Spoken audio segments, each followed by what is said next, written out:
All right, buckle up, everybody. We're going deep today. Diving headfirst into Hypersphere. Hypersphere. Yeah, a book written by this, well, I guess you'd call him an author. He calls himself Sir Xanadu. And we're tackling just one chapter, but even that, let me tell you, it's a journey. Prose, poetry, even some like script-style dialogue. Not exactly your typical reading assignment. No, not at all. And the ideas, those are, well, just as out there. Right off the bat, I was hit with this concept of hyperspace being structured like a, get this, a Sierpinski gasket. Ah, yes. I'm assuming that's some kind of mathematical what's it. It is, yeah. Imagine like a triangle, right? But then you divide it up, smaller triangles, and you keep on dividing those, like forever. Okay, I'm vaguely picturing it. It's a fractal, infinitely complex. And my guess is the author's using that to kind of show us how vast and strange this hyperspace really is. So the structure of the writing itself, it's like mirroring the structure of hyperspace. It's possible. You jump around a lot, reading a paragraph, then boom, footnote that takes you off on a tangent, then suddenly a poem. Maybe that's how it feels, being inside this hyperspace. It's definitely a ride, that's for sure. And then there's this whole thing about hypermirrors. Hypermirrors. Yeah, and they're described as monstrous. What's so monstrous about a mirror? I look in one every day. Not these mirrors. These reflect something beyond our reality.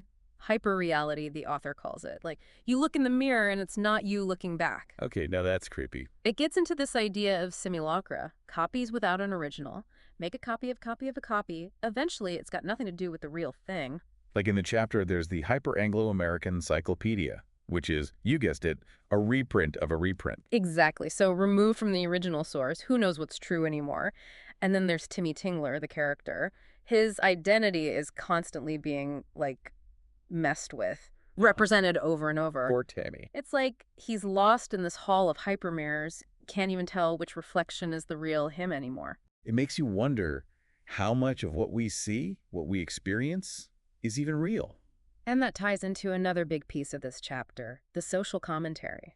This hyper-reality. It's used to critique things like capitalism, consumerism. Yeah, like ExxonMobil, JP Morgan, they're portrayed as, I don't know, almost like cartoon villains. It's funny, but it makes you think. Good satire does that. Take something real, exaggerate it, show you how it might be, exploiting people. And then there's that whole section on green people. It's like even good intentions, social justice movements, they can be twisted, turned into another way to sell you something. Cynical, but, well, kind of brilliant. It makes you question everything, right? Like, can we even make the world a better place? Or does it all just get sucked up by the machine? Maybe that's what the author wants us to do, wake up and see how these systems work. It makes you think twice about buying that eco-friendly whatever, that's for sure. But there's one part I'm still struggling with. How the author handles race and identity. It's a lot, and I'm not sure what to make of it. Yeah, that's where things get tricky. Strong language used, and it's tough to say what the point is. Critique of racism, or just holding up a mirror to it. Something to think about as you read. It's almost like they're just throwing these ideas out there, blurring the lines between real and, I guess, hyper-real. And that blurring, it's everywhere in this chapter. Not just what's said, but how it's all put together. Constantly shifting, fragmenting, jumping from one thing to the next. Yeah, we're talking prose, footnotes, poems, even like email exchanges. How are you even supposed to make sense of it all?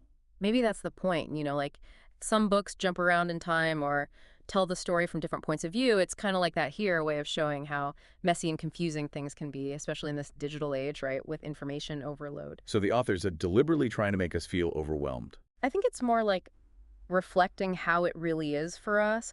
Think about it. We're always scrolling through social media, jumping between articles, getting bombarded with ads. Our attention is pulled in a million directions at once.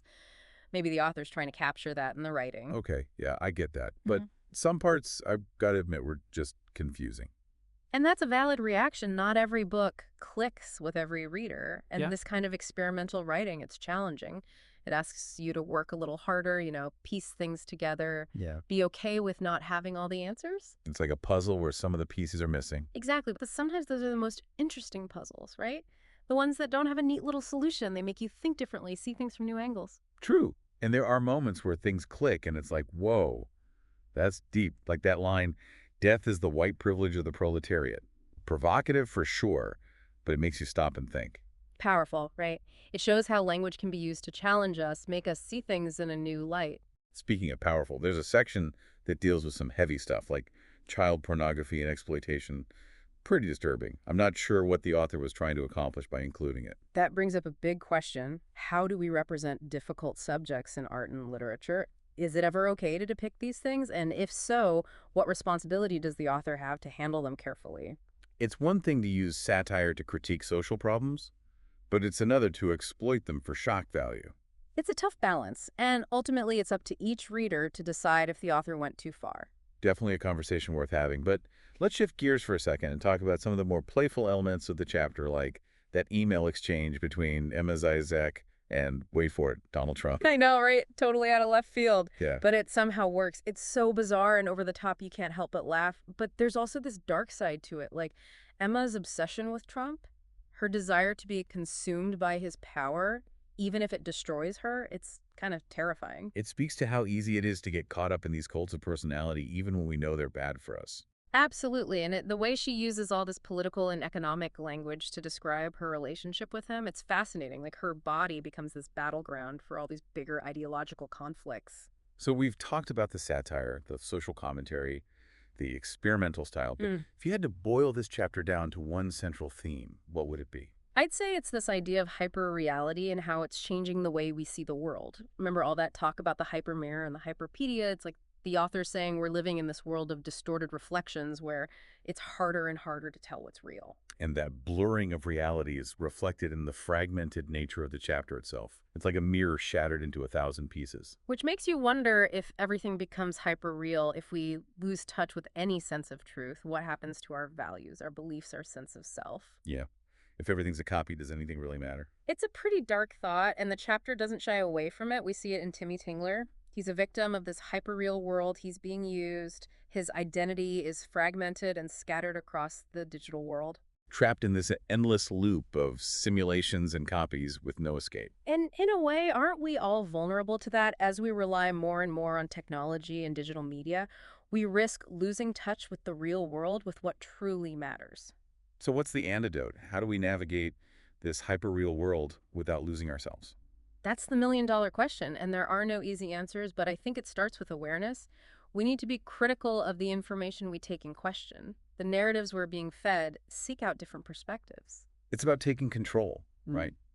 Being active in shaping our own realities, not just passive consumers of whatever the digital world throws at us. Exactly, and that takes effort, vigilance, a willingness to question everything, and maybe a little humor to help us deal with how absurd it all is. Well, this deep dive has definitely been interesting. My brain is fried. That's what happens when you engage with challenging literature. It shakes you up, makes you think, forces you to re-examine your assumptions about the world. Speaking of challenging, I think we need to talk about the author's writing style. They're not afraid to push boundaries, break all the rules. It's like they're inventing a new language. Yeah, it could be a little jarring at times, but also kind of exhilarating. Like riding a roller coaster through a dictionary. Uh-huh. I like that. Yeah. It's like that part where they describe Timmy Tingler's reanimated self filled with Ezio-Aryan moonsprech. I mean, what even is that? Made up word, of course, but it's a clever one. Think about it. Azio-Aryan, it hints at this like mixing of cultures, this idea of appropriating identities. Right, right. And then moonsprech, it sounds, I don't know, mystical, otherworldly, maybe even a little crazy, which, well, fits perfectly with this whole hyperspace vibe. So the author's creating their own language almost to match this like distorted reality. Exactly. Keeps you on your toes as a reader. You're constantly trying to figure out, what do these words even mean? How does it all fit together? Part of what makes the chapter so, well, engaging. It's definitely a workout for the brain.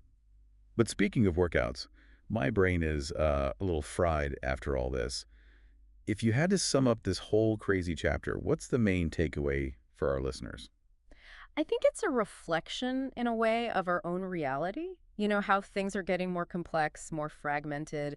The chapter throws so much at you. Information overload, technology, social change. It's all swirling around. Creates this feeling of, like, disorientation. Yeah, yeah.